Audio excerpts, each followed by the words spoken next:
Good afternoon from the KUOW newsroom. This is Seattle Now. I'm Paige Browning with a roundup of today's top stories. It's Tuesday, November 18th. Before we get started, a huge thank you. As of today, Seattle Now has hit 3 million downloads in 2025. 3 million.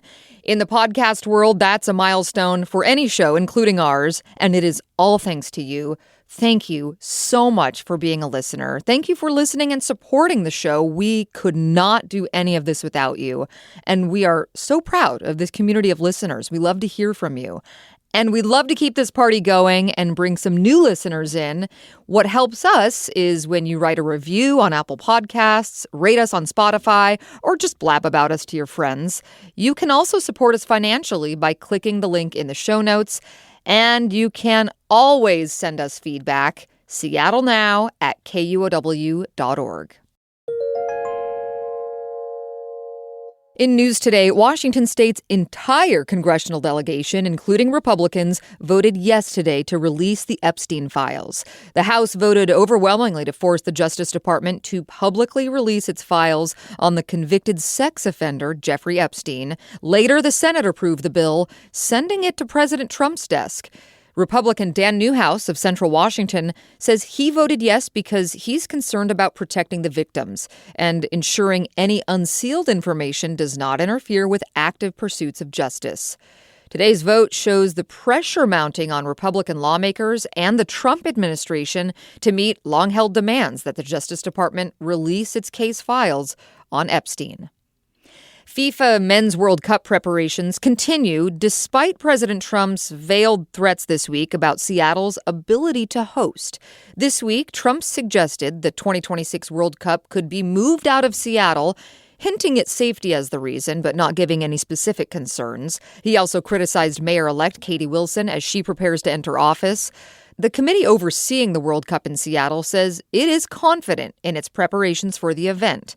Committee President Hannah Tades told that to the Seattle Times, and she said they are committed to ensuring a safe, welcoming, and memorable experience for fans, players, visitors, and residents alike.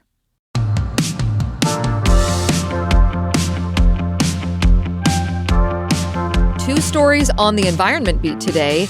The true toll of heat waves here in a minute, but first, jet fuel on blueberry bushes. Work crews started digging up a blueberry farm near Everett today to find the cause of a jet fuel spill. The farm's on the route of the Olympic pipeline. It carries fuels to SeaTac Airport and other locations, and the spill shut down the major pipeline for most of last week. John Ryan reports. Pipeline owner BP says a sheen of jet fuel was reported on the farm last Tuesday. The twin steel pipes that carry fuels from 4 refineries to customers in Washington and Oregon were shut down until Sunday. That's when one of the two was reopened and the flow of jet fuel to SeaTac resumed. Airport officials say they had several days' worth of fuel on hand, so flights were not affected. Nearly a week after the spill, no estimate was available of how much jet fuel spilled. Ecology officials say the fuel is not threatening any water bodies. 2 years ago, the Olympic pipeline spilled 25,000 gallons of gasoline on a farm in Skagit County. John Ryan, KUOW News. The heat dome event in June 2021 was not only deadly for people. A new study estimates the damage to trees in Washington and Oregon adds up to scorched areas about the size of Rhode Island. More from KNKX environment reporter Bellamy Palethorpe.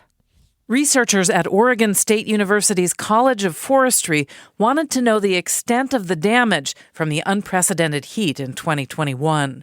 They knew anecdotally that whole hillsides went from green to red or brown almost overnight. Professor Christopher Still says the best data set they had was satellite imagery, and their analysis of it came up with an estimate of about 1,500 square miles of damaged forest canopy in western Washington and Oregon. It's about the same size as Rhode Island, so it's quite substantial. And again, this is just a minimum estimate because we don't know British Columbia. The data from Canada wasn't readily available, but the heat there was worse. Still says 3 species that jumped out as the most vulnerable to the heat are western hemlock, western red cedar, and Sitka spruce. Among the goals of the research is helping landowners choose more resilient species when replanting. I'm Bellamy Palethorpe reporting.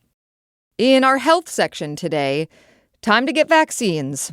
Washington state health officials are urging the public to get their up-to-date COVID-19 and flu shots ahead of the holiday season.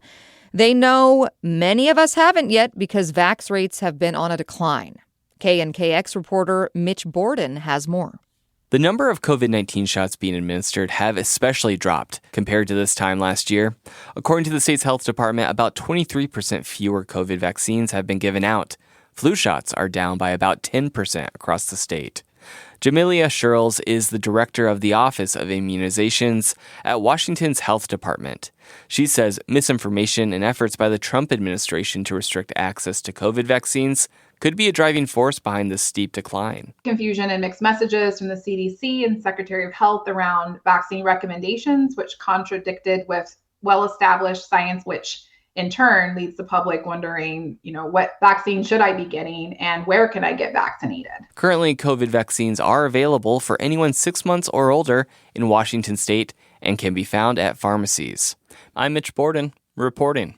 Cannabis is also on our health beat today. There is now an official medical diagnosis for people who suffer from an extreme abdominal condition after using cannabis. UW Medicine is celebrating this news, saying its own doctors have seen an upsurge in these cases, but it's been difficult to diagnose.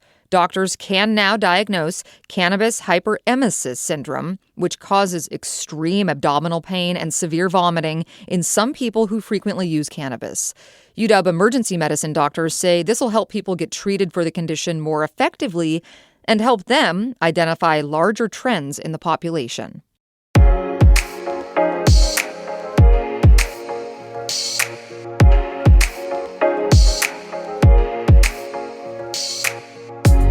A few more notes before we sign off. Several Seattle light rail stations will close early tonight for maintenance at 10 o'clock, and same thing for the next few days. The trains will start running again as usual in the morning. Shuttle buses will be operating, and we'll have early evening closures again the first week of December. In sports, Major League Baseball's Hall of Fame has released its 2026 ballot, and Seattle Mariners pitcher Felix Hernandez is on the list again. King Felix received a little more than 20% of the vote when he was first on the ballot last year. Players can remain on the Hall of Fame ballot for 10 years.